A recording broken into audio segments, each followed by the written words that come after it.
তোমার হিন্দু মেয়ে পছন্দ হয়েছে, ঠিক আছে। তোমার ইহুদি পছন্দ হয়েছে, হ্যাঁ ঠিক আছে। এখানে অন্য কি? তোমার যেটা ভাল লাগে এটা, তোমার যেটা মন চায় এটা, তোমার পছন্দই তোমার জীবন।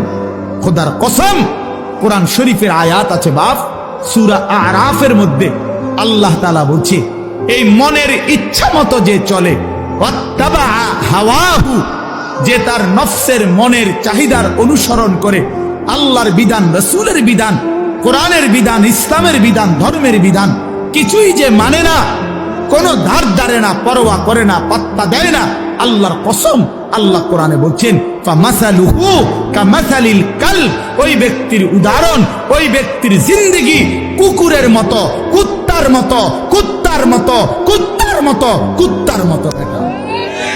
ওই জিন্দেগি কুত্তার জিন্দেগি, ওই জিন্দেগি কুত্তার জিন্দেগি। আমি বললাম কোরআনের আয়াত এটা।